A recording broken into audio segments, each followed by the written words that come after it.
देश की अग्रणी बीज निर्माता कंपनी सोमानी सीड्स ने यूपी के बुलंदशहर जिले में स्थित दरियापुर गांव में किसानों के लिए जागरूकता कार्यक्रम का आयोजन किया, जहां सोमानी सीड्स द्वारा लाल गाजर की एक नई किस्म अजूबा 117 की प्रदर्शनी की गई। वहीं कृषि जागरण को सोमानी सीड्स कंपनी के अध्यक्ष और प्रबंध निदेशक केवी सोमानी ने लाल गाजर की नई वैरायटी के बारे में अहम जानकारी साझा की।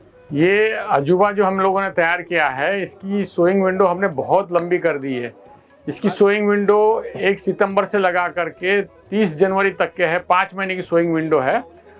और इसका कारण एक ही रखा हम लोगों ने कि जो हमारा देसी रेट है उसकी सोइंग विंडो सिर्फ 2 महीने की है, और उस टाइम में अगर बारिश हो जाती है तो किसान गाजर का खेती कर नहीं सकता है। इसी चीज़ को ध्यान में रखते हुए हमने इनकी सोइंग विंडो बढ़ाई है, और उसका बेनिफिट भी किसानों को मिल रहा है, क्योंकि इसके अंदर नैंटेस का हमने ब्लड डाला हुआ है। तो ये लगभग 25 टन पर एकड़ का तो इसका उत्पादन होगा, 25 टन के लगभग पर एकड़ का उत्पादन होगा। और दूसरा, इसका जो हम लोगों का एम है, यानी हम लोगों ने जो सोचा है कि ये इसकी अच्छी स्टोरेबिलिटी होनी चाहिए। जो अपनी ये है नैंटेस गाजर है, जैसे ये कोल्ड स्टोरेज में 2 महीने 3 महीने रुक सकती है, वैसा ही इसको 2 महीने 3 महीने कोल्ड स्टोरेज में स्टोर करने की बात है।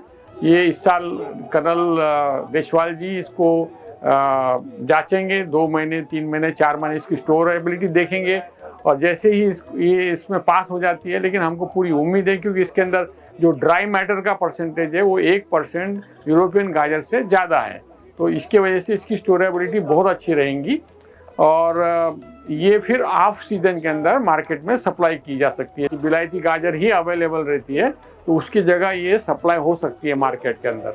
तो ये इसका एक बेनिफिट है। तीसरा बेनिफिट ये है कि जैसा अपनी देसी रेड की जो गाजर है, जो इंडिया की जो लाल गाजर है, इसकी जो सोइंग है या इसकी जो बिजाई है वो साउथ में नहीं कर सकते हैं। तो इसकी जो बिजाई है वो साउथ में हो सकती है। इसका भी हम लोग ट्रायल कर रहे हैं, और बड़ी मात्रा में हम ट्रायल कर रहे हैं, तो ये बहुत सक्सेसफुल है वहाँ पर। तो इसका भी एक बेनिफिट मिलेगा कि धीरे धीरे साउथ इंडिया में भी किसान भाई लोग लगा सकते हैं।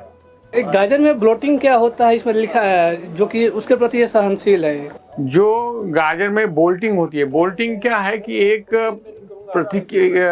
प्रोसेस है। प्रोसेस अंदर क्या है कि जब कोई भी पौधा, गाजर का पौधा है, आपका क्या नाम कॉलीफ्लावर का है, या जितने भी ये शीत वर्गीय सब्जी है, इसके अंदर क्या होता है कि जो प्रोसेस है बीज बनाने की आगे की, क्योंकि ये एक प्रोसेस है, इसको एक वनराइजेशन शब्द है, जो इसको ठंड में से गर्मी में जब लेके जाते हैं तो उसके अंदर क्या होता है कि उसका बीज करने का मतलब बीज तैयार करने का पौधे का एक टेंडेंसी होती है, जो अपना बीज खुद बनाता है वो जो बोल्ट हो जाता है और अपना बीज बनाता है।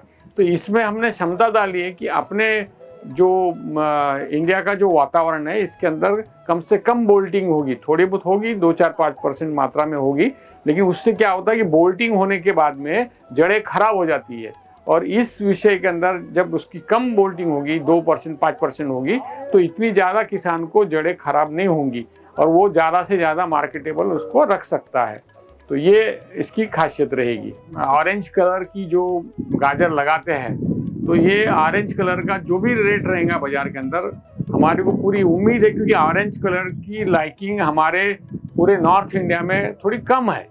लेकिन गाजर, क्योंकि लाल गाजर अवेलेबल नहीं रहती है, तो वो गाजर खाना पड़ता है। लेकिन जब ये अगर लाल गाजर अगर अवेलेबल रहेंगी, तो वो लोग जो कंज्यूमर है, जनरल जो पब्लिक है, वो लोग लाल गाजर खाने के लिए शिफ्ट हो जाएंगी ये ऑरेंज गाजर से। तो नेचुरली जो ऑरेंज गाजर से जो किसान हमारी लाल गाजर लगाएगा, उसको 2-4-5 रुपए एक्स्ट्रा ही मिलेंगे, कम नहीं मिलेंगे, तो उसको मुनाफा भी ज़्यादा होगा। इस वैरायटी से जुड़ी अगर आपके कुछ प्रश्न हैं तो आप हमें कमेंट सेक्शन में कमेंट कर पूछ सकते हैं। ऐसी ही खबरों के लिए बने रहें कृषि जागरण के साथ। शुक्रिया।